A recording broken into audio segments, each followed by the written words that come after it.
Fantasy Sports Corp and Underdog Fantasy have teamed up to start your fantasy season off in the win column with Best Ball. What is Best Ball? It's quite simply the easiest way to win. No team management, no trades, no waivers. It's their biggest contest ever and it has only gotten bigger. You simply have to sit and win. You don't even have to set your lineup. Always get your best score every week. Just enter a contest, draft your team, and Underdog will do the rest. What could make this even better? How about free money, up to $100 using our exclusive promo code? Go online now and use the promo code InjuredList to double your deposit up to $100. You tell them Gingerbread sent you. Good girl.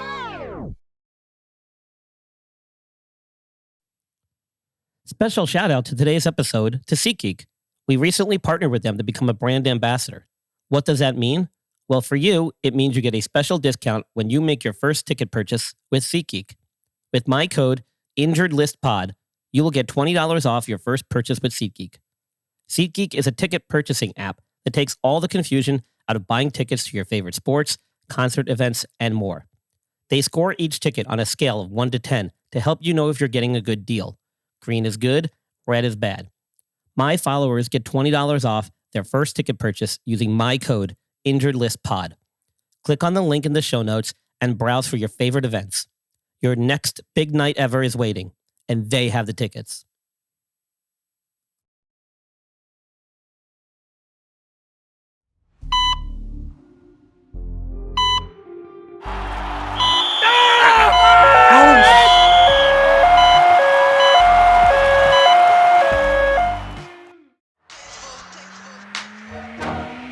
Ladies and gentlemen, please welcome the host of the Injured List podcast, Brian Scott.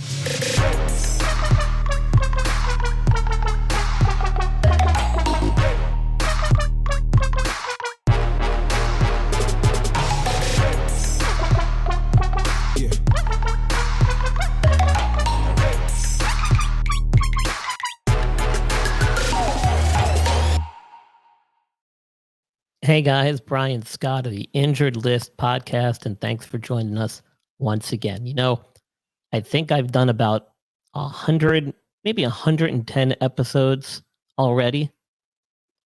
Probably about close to half of those are probably with guests who I've done interviews with from various sports at various different levels of play.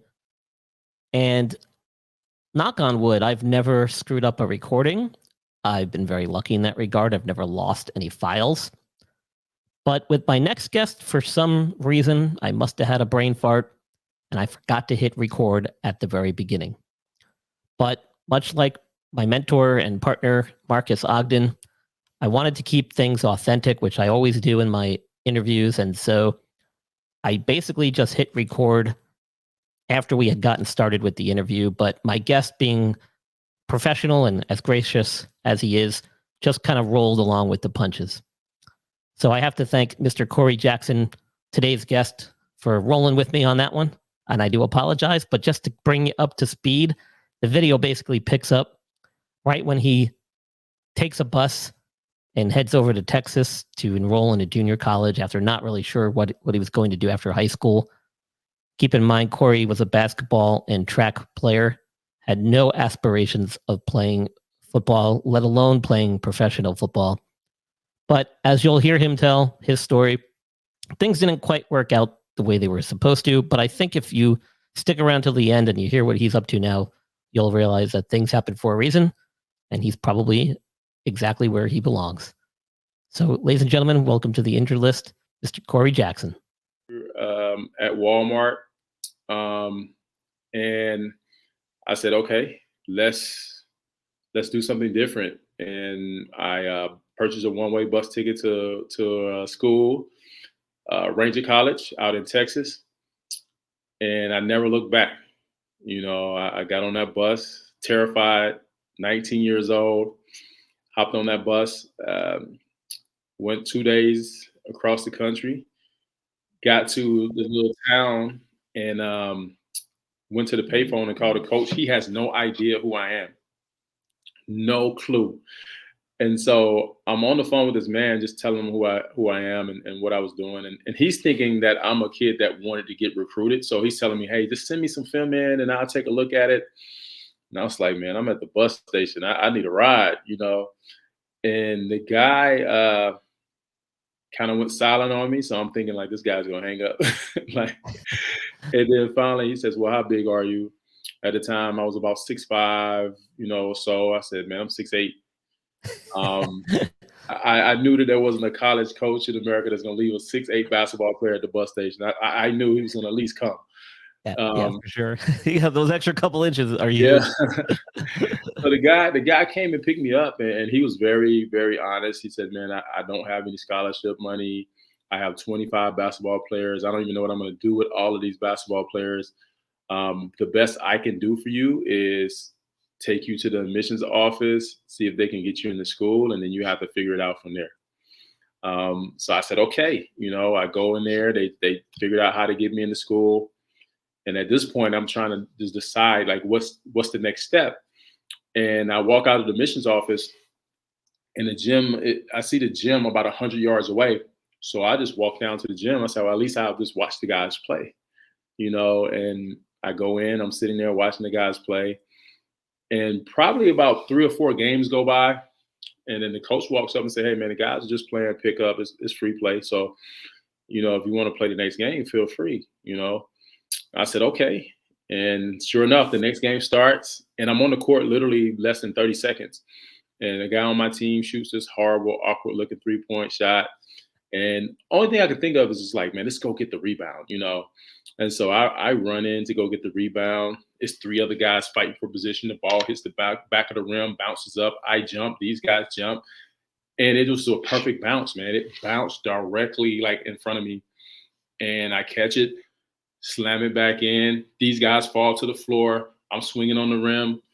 The coach runs out and said, hey, man, I don't know why you came here, but I'm glad you did.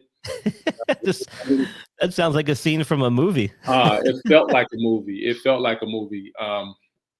But it changed my life. It changed my life. It showed me what you can do. Like I always compare it to, Brian, you remember when we were kids, like you'd be on the playground and you're playing a sport, whether it's basketball or football, and they have to pick teams. So you have these 2 team captains. It felt like that. I was the person that didn't get picked. And I'm like, man, and for me, that never happened. Like I was never the odd person out. And so what I realized in that situation, in that scenario is you can pick yourself. You can get your own ball, start your own game, and pick yourself. And that's what that moment taught me. And that stayed with me forever. Like I always, even right now, when I have tough times or things don't go right, I always remember those moments. It's like, no, you have to pick yourself. They may not understand your business model. They may not understand your offering, but you have to find a way to pick yourself. And so from there, Brian, stayed at that school for 2 years, became one of the top junior college basketball players in the state of Texas, earned a scholarship at the University of Nevada, where I became one of the top rebounders in the nation. Thought I was going to the NBA. I was on the path. My senior year, didn't get drafted. Went out to the summer league, played, didn't get picked up.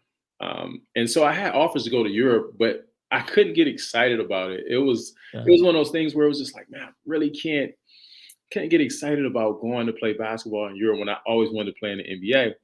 Yeah. And so I decided to figure out how to stall. I said, well, I'm not going to make any decisions right now. And so what I decided was I had more school left. I had another semester. I said, well, I'm just going to go back to school, finish my degree, and, figure it out. And so when I get back on campus, one of the football coaches came and found me and said, hey, man, I'm sorry you didn't make it into the NBA, but I think you've been playing the wrong sport. Yeah, of course he's going to say that. So the guy said, man, you should try football. You have a 5th year, just try it. Brian, I go out, try football. I don't do anything significant, right? I played 12 plays. right? The coach is trying to figure out where to play me. They try me at tight end. They'll try me at defensive end, at special team. They're just trying me in different places. You know, I'm the athletic basketball guy, so they just trying me in different places. Yeah, you'll work anywhere, man. Yeah. They'll make it work.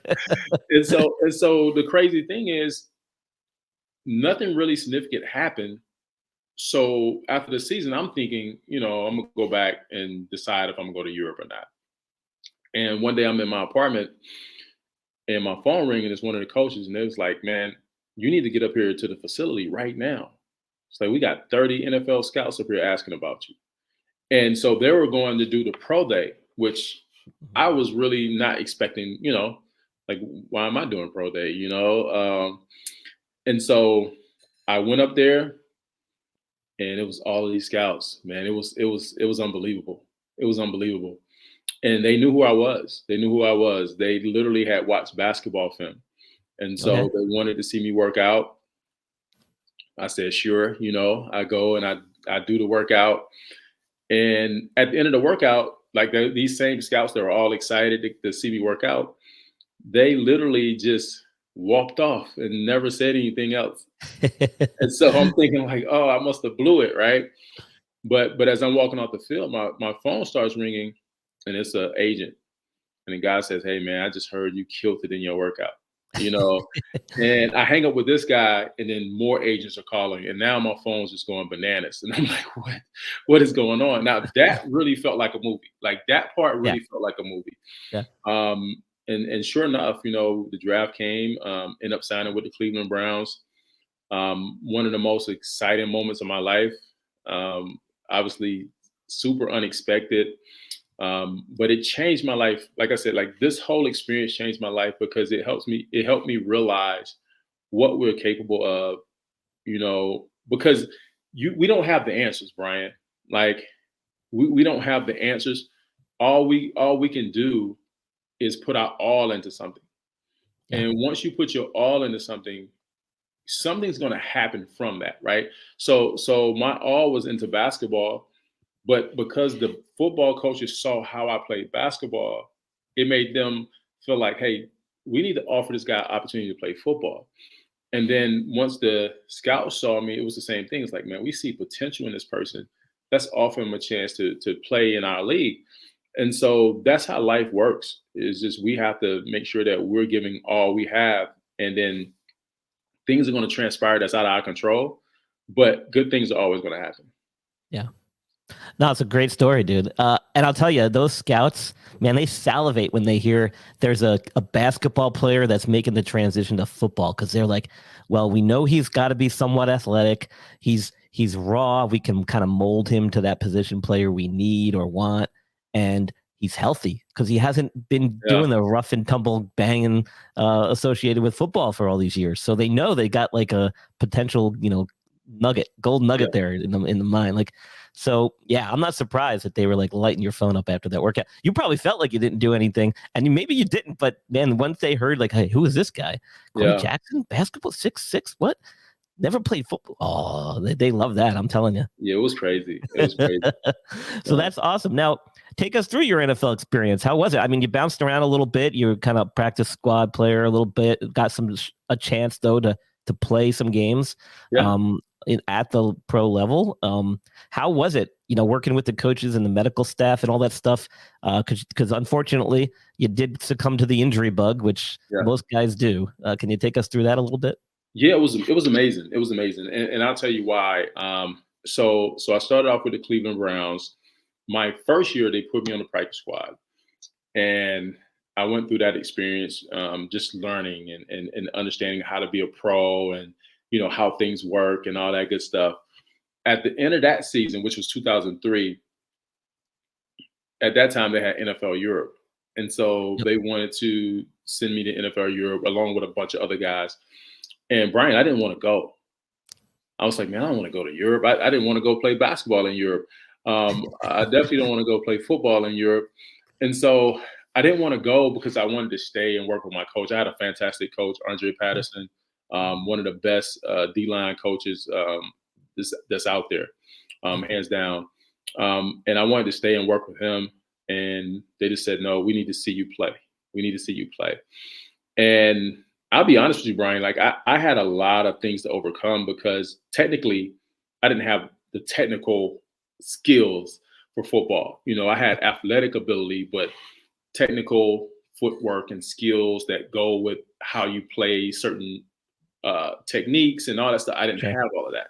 Yeah. And so I used to get laughed at by my teammates because I used to get in the wrong stance, and like it was just crazy. They used to laugh at me all the time. But I'll tell you one of the defining moments for me, so the guys that are going to Europe, we all train together. And so we're all training, getting ready to go to Europe. And, like guys do in the locker room, everyone's talking about what they're going to do when they get to Europe, how well they're going to play and all this stuff. And I don't know why I said this, Brian, but I said, man, I want to lead my team in sacks and I want to be the defensive MVP of the league. And these guys just burst out laughing. They was like, man, what are you talking about, man? You could barely get in the stance, man. What are you talking about? And so we end up going over to Europe. We played 10 games over there. At the end of those 10 games, I had 9.5 sacks, led my team in sacks, and I ended up being a defensive player, MVP of the league, and led my team to the World Bowl. Nice. I'm extremely competitive, man. Like I know that I can do it, right? Like I know I can make it happen. And when we were over there, I was locked in. A lot of guys were partying, having a good time, and I was just like, no, man, this is my career. I'm gonna take it seriously. And I wanted to prove those guys wrong as well. Sure. And that experience changed everything, because when I came back to the States, it was a wrap. Like the coach was like, "You're on the team." Like it wasn't no more practice squad or being on the bubble. It was like you went out and performed. Yeah. And that's how I made that 2004 team. Nice. Just by going out and just putting it all on the line. And so that experience was really amazing. What really kind of lit a fire under me from just a business perspective is once I got to the league and I saw how volatile it was, and I saw how cutthroat it was, right? What we don't think about as kids when we're watching sports is the business of the game itself. Yeah. And so you think it's going to be this, you playing with your teammates, you're having a great time, you're making tons of money. But the truth is you're a product. And because you're a product, you have a shelf life. And the minute you're not, productive enough, or they don't believe you are capable enough, then you don't have a job anymore. And I had a coach just put it to me as plain as day, man. We were in practice one day. And at this point, I'm a coach favorite, man. They're excited about my upside and what I can do. And he called me over and said, "Hey, come on over here, big fella. Let me talk to you." He's talking to me. He says, "Listen, look over there." And I look over there, and it's a bunch of my teammates. And it was a bunch of guys that were, trying to make the team. And he said, "You see those guys over there?" He said, "They're big, but they can't run like you." He said, "So they're not going to be here. But the minute you become big and can't run, you're not going to be here either." And I mean, it was just a real moment. He was just letting me know, like, this is not, a situation that's going to last forever. You have to plan for the future. And when you're young, you don't want to think about that. You don't want to think about, not being able to do the thing you love to do. But that kind of shaped my perspective. I started my first business my second year in the league. I think I was 25 years old. Yes. And I was focused on figuring me out. Like, what is it I want to do and who I want to be as a professional? Because once I saw how fast this league turns over players, I was like, I have to be prepared, and I have to use this platform while I have it to be able to build great business relationships. And that's what I sought out to do. Yeah, it's a great point you make about the turnover. I don't think people really understand it until you've kind of lived through it and been kind of behind the scene, which is why I love the HBO football special that they put on, Hard Knocks. Hard Knocks, because it actually does take you through that and show it quite realistically. Yeah, how things work. Yeah, and it humanizes the players too, because sometimes I think fans don't look at players as humans. In the same sense as everyone else, right? You think these guys are, just indestructible people and they're making tons of money and, everything is perfect in their lives. And you realize that it's not, it's a lot of pressure. Um, it's the type of pressure that most people will never experience. Every time you step onto the field, it's an audition, whether it's your first year or your 10th year, right? Like you're only as good as your last game. And so it's a lot of pressure to come with that. And you have to mentally figure out how to navigate that pressure. Yeah. Yeah. Well said. And, you see these, I mean, I think it's really hard for people who are not involved in sport or athletics or haven't really been at a certain level where to understand just how players who are 6'6", 6'7", 300 pounds can be so easily just tossed to the side as if there's like another guy that big waiting in the wings. But in reality, there's actually quite a few guys lining up right behind him that are just as much motivated to take his spot and be able to do what he can do on a daily basis and practice it in games. And, yes, those people aren't walking around all over the place. You don't see them out in public per se, but when you get a focused, concentrated group of guys all trying to make the same goals, you'll quickly see how indisposable some of them are when you have a good guy that you're going to sign and stuff. So yeah, the business side of things still, even to this day, I feel like you don't really quite grasp it unless you've lived through it or experienced it firsthand. So yeah, I'll tell you one of the things too that really kind of opened my eyes. So when I got there, Tuesdays would be our day off. And so they would encourage us to kind of stay out the building and that type of thing. But what they were doing, on Tuesday, they bringing in guys off the street, working them out, and you don't hanging, even know. You might be hanging with your family or just relaxing, excuse me, thinking, hey man, I'll be ready for, work tomorrow. But they're trying to see if there's someone that can replace you. And, it's a revolving door. Yeah. You need a lot of things to go right to be successful. Like the reason why I have so much confidence in business is because I played sports, and I played on a high level, and I understand how many things you need to go right to have a successful career. Yeah. Business is nowhere near that tough. Yeah. It's nowhere near that tough. Like it's tough, but it's not that tough. You need to stay healthy. You have to be at the right team. You have to be playing the right position. You have to be in the right, if the coaches have to have the foresight to put you in the right positions to be like, it's a lot of moving parts that can derail someone from being successful in sports that don't exist in business. And so the confidence in business is through the roof because I'm like, man, I know I can play this game. I don't have to get hit. I don't have to get hurt. I can use my mind and my relationships and all these things. And so it's just a for me, sports made it easier to transition into business. Yeah, well, there's a lot of factors in sports that are just out of your control. I mean, there's only so much you can do to try and sway how things are going to play out. But in business, a lot more of those factors you can kind of guide and steer how you want the outcomes to be, which is great. And so, like you said, if you were able to get through the pressures of sport and all the ups and downs that are associated with it, both mentally and physically, transitioning to business just kind of makes sense, right? For sure. And it's I always tell athletes, man, like you have to understand that there's a lot of intangible things that you take with you in business, but business and sports are not the same, right? It's similarities, but it's not the same. So in business, if I make a bad decision with my business, it may take me a while to recover from that, right? Like it may, like if I make a bad play on the football field, the next play, I can get a sack fumble or, like I can impact the game right then, right? And so you have to have a level of patience in business that doesn't necessarily, you don't necessarily have in sports because you get right back on the field, right? You like, boom, I'm right back. And so I always tell guys that because that's one of the most discouraging things about business is that sometimes it takes a little longer to get a result when in sports you can get a result right now. Yeah, for sure.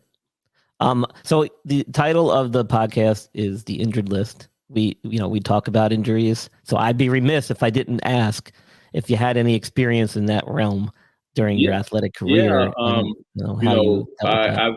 definitely had multiple injuries. The main injury I had that kind of derailed me when I was in Denver was a hip injury. And later on, after my career, I found out I actually had a fractured hip and Oh, didn't know it. wow. And so I was playing with a fractured hip. Um, but that injury, like going through that experience, that's what kind of shakes you to say, hey, man, it's this is a finite thing. Like you can't escape the experience of not being available. At some point you're not going to be available. And so that injury was one of the ones I wish I could have back, not the injury itself, but how I handled that injury, because I wasn't aware of what was fully going on with me. And it took basically a few years off my career because of that. Oh yeah. Yeah, the hip injuries are nothing to mess around with, and when you're talking about a hip fracture in particular, many a career have ended because of them. Probably most famously Bo Jackson's injury, Yeah, especially when you're talking about football. Some, but not many guys have been able to bounce back from stuff like that, but it's far and few between. yeah. So yeah, it's a significant thing to Yeah, deal it's with. tough. It's tough. It's tough. The injuries itself is tough. I have, Yeah. both Achilles ruptured, quad tendon rupture, and so I've had some surgeries for sure. Injuries is one of those things, Brian, that really test your mental capacity. It's just a will. Like I want to get better. I'm going to work hard as possible. And the first injury is the easiest one. But when it happens again and again, now Mhm. mentally you're like, man, can I do this again? Like, can I put as much work and energy and effort into getting better once again? And then also your Yeah. confidence in your body, because when you're growing up as an athlete, you have the ultimate confidence in your body. The Yeah. ultimate, like, I mean, before I had any injuries, I could do anything. Yeah. Run, jump, flip, whatever, right? Like I could do it all. And then you start to question all of that. Yeah. It's like, man, if I jump, am I gonna tear something? You start like in the back of your mind saying, hey man, this something's not right. And you have to find a way to build that confidence back. Yeah, that psychological component is really difficult. I mean, like being an athletic trainer back in the day when I started my career out, watching the guys come into the training room, it becomes almost like a psychological clinic in there. Almost you feel Yeah. you see the guys kind of go through those mood swings and the depression that sets in early on, and then you kind of watch and try to help kind of guide them and steer them in the right direction and try to stay positive with them. And so yeah, I've seen that firsthand, man. It's tough. And Man, that for a lot of guys, that's the biggest challenge. it is. I mean, you will have guys that are completely healed and are convinced that they're not they're not Yeah. Yeah. I mean, and you're like, man, no, like the trainers are saying, hey, man, you're clear. Like, there's nothing wrong with you anymore. And they're like, no, I'm telling you, I Yeah. can't do it. And Yeah. then once they make that psychological turn, Yep. then they kind of snap back into the groove. But it's tough. Yeah. So I have to apologize at the beginning. Actually, I've done like 100 episodes of my podcast, maybe more.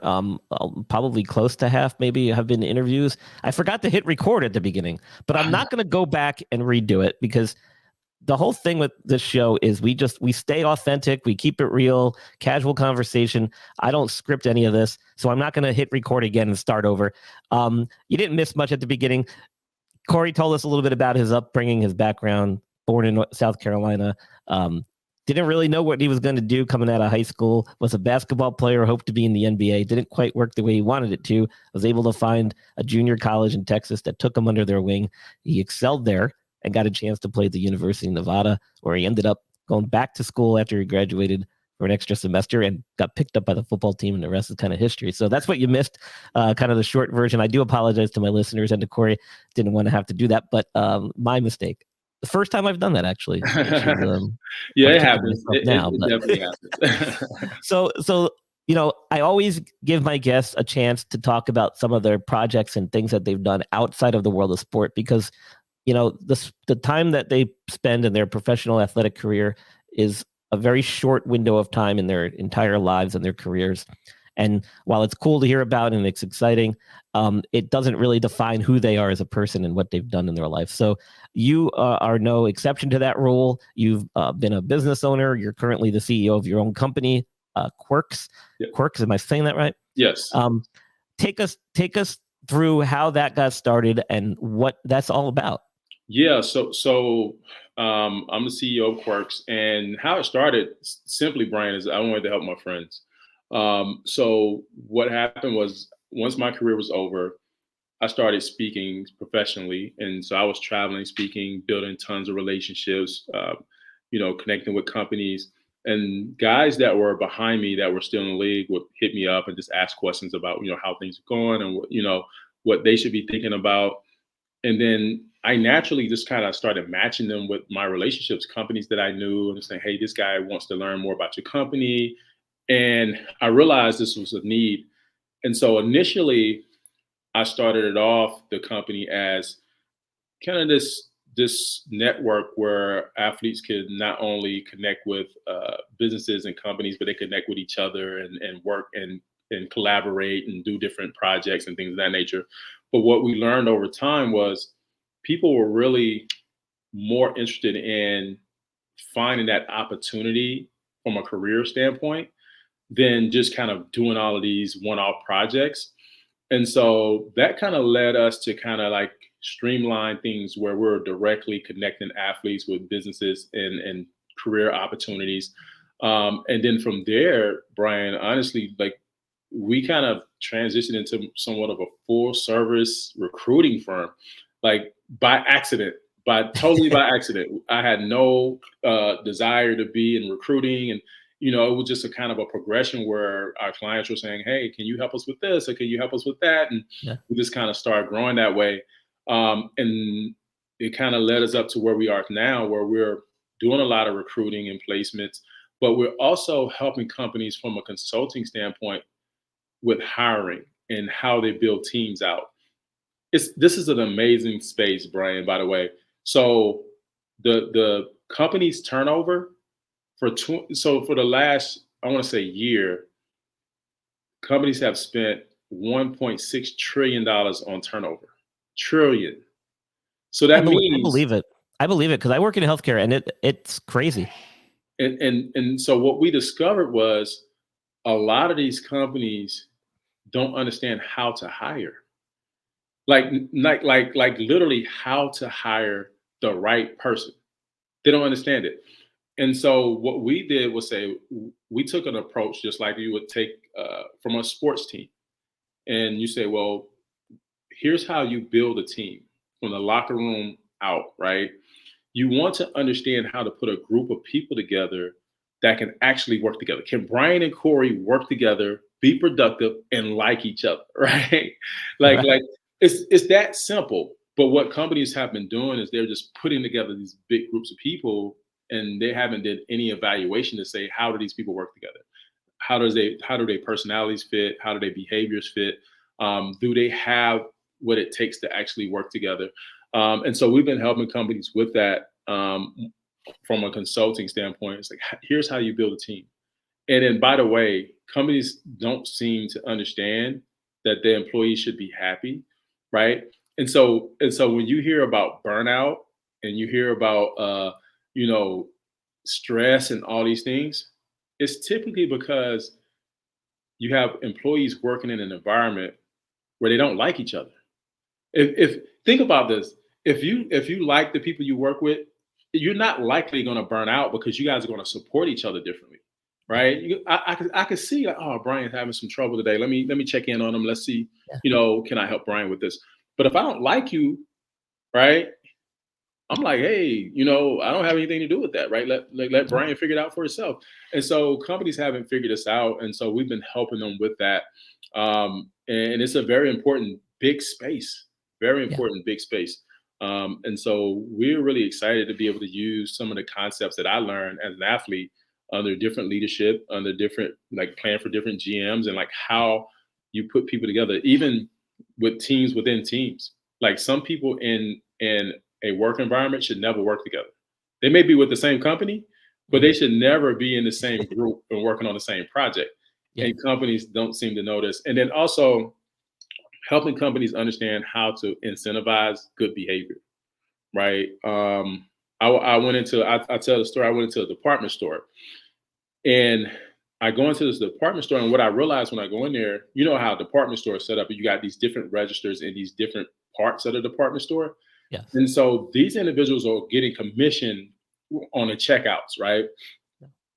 And so I'm in the department store, and I hear these two employees like just really like frustrated and talking about another employee.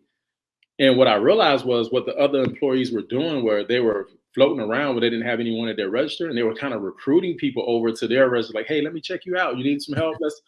And people will look at that and say, "Hey, that person or those people are not good employees, or they don't have good morals." But that's not the case. The company is incentivizing bad behavior, right? Like, so the company is incentivizing you to go and get paid off of these commissions versus incentivizing a collective behavior or collaborative behavior, where if we all get a certain amount of checkouts, then we all get a certain bonus or some type of structure that makes sense for us from an incentive standpoint. Yeah. But companies miss the mark on this so much. And so we've been having a great time helping companies with this, because we see the importance of how to grow teams, how to build teams, and literally how to use this experience as a professional athlete to be able to help companies understand how to put people together. Oh man, you don't even want to go into healthcare. I could tell you so many things wrong about that industry that have just kind of gone downhill over the years since I've been doing. I've been doing this since 2001. So, Oh yeah, man, yeah. we could talk for hours about that, but that'll be another show. Corey, we've got a lot to talk about off the air. I think I might be able to help you out with some stuff that your company does, and we'll talk about that later. I'm not going to get into that now, but I want to thank you for coming on, and we're going to have all of your information, links to all of your websites and your company's website as well, in the show notes, in the descriptions section there. So if you guys have any questions, or if you want to reach out to Corey, I will have all of his information in the show notes. So I usually end the conversation with a question or two about just some random things. So I'm going to just kind of do like a quick little 30-second thing here, quick rapid fire kind of question thing. And, feel free to deflect or pass. But most memorable NFL moment for you in your career? Yeah, first game playing against Green Bay Packers. Coach tells me, "Hey, you're going to get in probably third quarter, fourth quarter, maybe." First quarter, he grabs me by the shoulder pads and throws me onto the field. I can't find my helmet, first of all, so I'm like, "Man, where's my helmet?" Get out on the field, Brian.